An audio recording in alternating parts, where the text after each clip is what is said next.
All right, what we're going to touch upon today is if you saw the last video, we talked about the hips, the lower body, how important they are.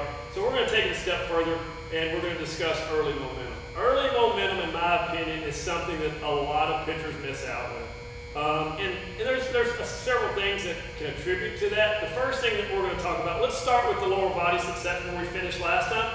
And the idea of early momentum is getting the hips to move, keeping them moving. With the hips, whenever I walk, I don't walk feet first. I walk with my hips first. So we've got to understand that the hips control direction. As my hips go forward, the body's connected, it's going to follow. Right? Secondly, we've got to keep these hips moving. We've got to keep them in motion. We're trying to build energy, create some early momentum so it continues to build and accumulate, and then it's transferred through the upper body. So one thing we've got to think about is just simply from our stride. You're going to see a lot of, or from our windup, excuse me, you're going to see a lot of guys, they'll start here and they're coming straight back. Other guys will come to the side. One way, and I'm not suggesting or saying that everybody should do this, but you'll see Trevor Bauer. He'll actually start at an angle. The reason that's beneficial is you'll see from here, as I start at an angle and I start to go, it's an easy way for my hips it's an easy way for me to cheat my hips to get them moving. All right, now with the hips, here's something that I see a lot of people do. You'll see a lot of tips on the internet. They're talking about getting the hip out in front and following, but here's where a lot of guys go wrong. I see this with tons of young guys, and I think a lot of it has to do with emulating guys. They're seeing guys from an open angle such as you're seeing right now, and they don't understand that the back leg should not be locked like that. Anytime I start to lock out that back leg, sure, I can push the hips out, but whenever I start to push the hips, I start to push them in this direction, you got to think we're working down a mound.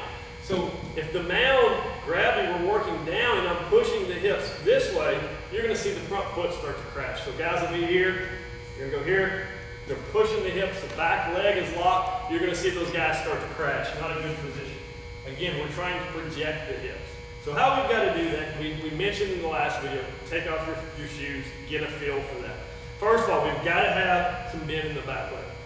So what we're going to do with this is we're simply going to set the hip, we're going to pinch right here. Before I reach the top of my lift, I'm simply thinking that the butt's in front of the shoulder. By getting the butt out in front of the shoulder, as we discussed in the last video, butt's out in front of the shoulder, I've created an angle. So as I start to drive and work down against the ground, it projects the hips forward at a higher speed. All right, now let's go to the upper body. I see a lot of guys, when they start to go, the hands are just dead, meaning they never move.